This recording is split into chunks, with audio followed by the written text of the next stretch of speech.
everybody. Thank you for joining me today. I just want to apologize right off because last week I forgot to post this video. But join me as I go to the next card set from the 49 and Market kit that I got from my little scrapbook store.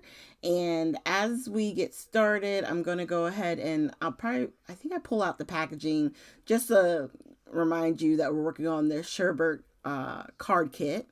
Sorry, my camera got a little bumped and sometimes when I stand up I hit it, but we're gonna keep going. So on here I already have my A2 size card. The thing with this kit is that it comes with the cards and the envelopes, so everything is right there for you ready to go. So I'm cutting out this large green flower for the rub on. And then I'm also going to grab one of the sentiments and kind of figure out where it's going to go, how it's going to lay the best in comparison to the image that we're using. And 49 and Market they're really blowing it out the park with these rub-ons. I know I've talked about it in the previous videos, but I'm serious. If you get an opportunity to get some, or you go over to my little scrapbook store and you buy some of this kit, you will not be disappointed. They rub on like a dream. They're working really well, and it just gives you a lot of impact, really. So I just want to make sure that everything is being hit. Now, as you start to lift up one of the edges, you can see if you start to peel it up and it looks like it's not staying down, then don't just rip it off. Lay it back down, rub a little bit, and then start to pull up again, and you'll see it lands, or it lays nice and flat, really. Okay. And there's little bits like on the 49 and Market ones, there's a lot of background distress. So there's sometimes those little bits don't come off. And for those that don't, you'll see like I'll take the piece of paper or the plastic that it's on and lay it down in different areas and add that detail. And then with the many thanks, we just did the same thing, laid it down where we felt like it was going to lay best with the image. And there you have your sentiment and your focal image. Now for this one, because we had so much green, I wanted to do green dots going down on the right hand side. These are from Nuvo, and I just tap them, tap, tap, tap. And I tap whenever I do the dots to make them go a little bit flatter so they actually look like enamel dots. And then on this one that I did off camera, I decided to use the black Nuvo Drops.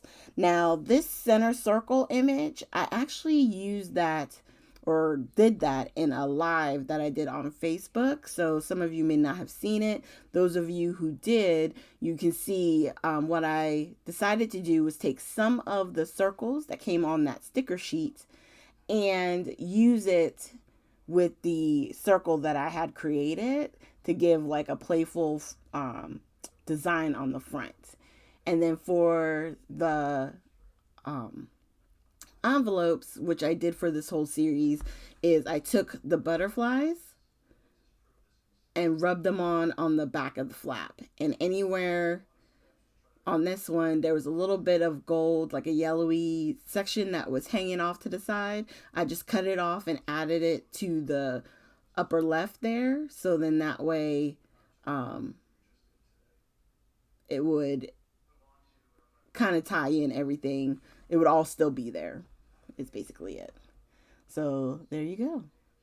And I love these envelopes. They're so easy. And there's a little bit of writing that was there. That's what I was showing you. So that way, that's how you know which way you want to put the top and the bottom sometimes, depending on, what's the word I'm looking for? The pattern on the envelope that you get. And on this one, I didn't put anything on the flap. I have 2 butterflies left. I think on this one, you could use one of the circle stickers and that would be okay. And you'll still be able to have something nice on your envelope as you're giving it to somebody else. So here are the close-ups of the cards that we made today. I just think these are so much fun. I mean, I know it doesn't take a whole lot because you're just literally rubbing on, but sometimes people, it can be intimidating because it's not like they give you a clear-cut pattern on what to do, but you can be inspired. You can not overthink it and just try new things. It's up to you and what you want to do with this kit, but it's definitely a good value. So thank you guys so much. Make sure you hit the like, subscribe, and share button. And I will see you guys with our next video. Have a great day.